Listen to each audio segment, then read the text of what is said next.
അർജുനോട് പിണങ്ങി ശ്രീതുവും ശ്രീതുവിനോട് പിണങ്ങി അർജുനും. രണ്ടുപേർക്കും ഇടയിൽ എന്താണെന്നല്ലേ, കട്ട പൊസസീവ്നെസ്, വേറെ ഒന്നുമില്ല. എന്നാൽ ഞങ്ങൾ നല്ല ഫ്രണ്ട്സാണ്. ഫ്രണ്ട്സിന്റെ ഇടയിൽ ഉണ്ടാവുന്ന കട്ട പൊസസീവ്നെസ്.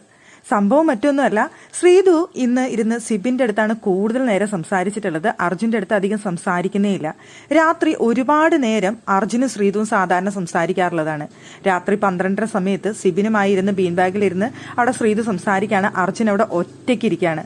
അവിടേക്ക് നമ്മുടെ റസ്മിൻ വരുന്നുണ്ട്. റസ്മിന്റെ അടുത്ത് അർജുൻ തുറന്നു പറയുന്നുണ്ട്, ഭയങ്കരമായിട്ട് ഹേർട്ട് ആവുന്നു, വലിക്കത് എന്ന് പറയുന്നുണ്ട് അർജുൻ.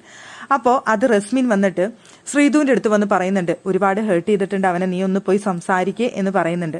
അപ്പൊ ശ്രീതു ഒരു മണിയൊക്കെ കഴിഞ്ഞിട്ടാണ്, കുറെ കഴിഞ്ഞിട്ടാണ് പിന്നെ അർജുന്റെ അടുത്തേക്ക് വന്നിരിക്കുന്നത്. എന്നിട്ട് എന്താണെങ്കിലും നിങ്ങൾ പറഞ്ഞ് സോൾവ് ചെയ്യേ എന്ന് റസ്മിൻ പറയുന്നുണ്ട്. റസ്മിൻ പറയുമ്പോൾ ശ്രീതു പറയുന്ന ഒരു കാര്യം എന്ന് പറയുന്നത്, നല്ല ഹൈറ്റ് ഉള്ള ഒരാള്, ആ ആളുടെ അപ്പുറത്തും ഇപ്പുറത്തും 2 ആൾക്കാർ വന്നു. അപ്പൊ പിന്നെ നമ്മൾ ഫ്രണ്ടാണ് എന്നൊക്കെ പറഞ്ഞുകൊണ്ട് ഹൈറ്റ് കുറഞ്ഞ് നമ്മൾ ഉണ്ടായിരുന്നത് നമ്മൾ മൈൻഡ് ചെയ്യുന്നില്ല. വേറെ 2 ഫ്രണ്ട്സ് വന്നപ്പോൾ നമ്മൾ ഒഴിവാക്കി വിട്ടു. അപ്പൊ പിന്നെ നമ്മൾ എന്ത് ചെയ്യാനാ? അപ്പൊ ആ സമയത്താണ് എനിക്ക് വേറൊരു ഫ്രണ്ടിനെ കിട്ടിയത്.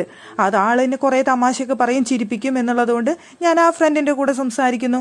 ഹൈറ്റാന ഫ്രണ്ടിക്ക് പുതിയ 2 ഫ്രണ്ട് വന്നതുകൊണ്ട് ഇടപഴകാനും സംസാരിക്കാനും ഇതിനൊക്കെ പുതിയ ആളെ കിട്ടിയതുകൊണ്ട് നമ്മളെ വേണ്ട, അതുകൊണ്ടാണ് എന്ന് പറയുന്നുണ്ട്. അപ്പൊ അർജുൻ പറയുന്നുണ്ട്, അപ്പൊ നമ്മളെ നൈസായിട്ട് അങ്ങ് ഒഴിവാക്കിയല്ലേ എന്ന് അർജുൻ പറയുന്നുണ്ട്. എന്തായാലും അർജുന്റെ കൂടെ വന്ന 2 പേര്, അതായത് പവർ റൂമിൽ കയറിയതിന് ശേഷം അർജുൻ അവിടെ അപ്സരയായിട്ട് ഭയങ്കര കമ്പനി ആയിട്ടുണ്ട്. അതുപോലെ തന്നെ അപ്പുറം ഇപ്പുറം എന്ന് ഉദ്ദേശിക്കുന്നത് എനിക്ക് തോന്നുന്നു ജാസ്മിൻ ആയിരിക്കാം ചിലപ്പോൾ, അല്ലാതെ റസ്മിനായിട്ടുള്ള പ്രോബ്ലം ഒന്നുമില്ല.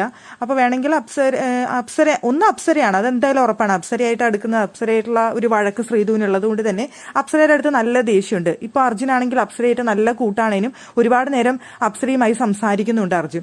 ഒന്ന് അത് തന്നെ ആയിരിക്കണം കാരണം. പിന്നെ എനിക്ക് തോന്നുന്നു ഒന്ന് ജാസ്മിൻ ആയിരിക്കാം ഇവർ ഒരുമിച്ചിരുന്ന ചർച്ചകളും കാര്യങ്ങളും പവർ റൂമിൽ കയറിയതിന് ശേഷം നടത്തുന്നത് കാണുമ്പോൾ ശ്രീധുവിന് അത് ഫീൽ ചെയ്തിട്ടുണ്ടായിരിക്കണം എന്നാണ് തോന്നുന്നത്. അപ്പൊ ശ്രീധുവിന്റെ അടുത്ത് അധികം സംസാരിക്കാനായിട്ട് അർജുൻ വരുന്നില്ലെന്നാണ് ശ്രീധുവിന്റെ പക്ഷം.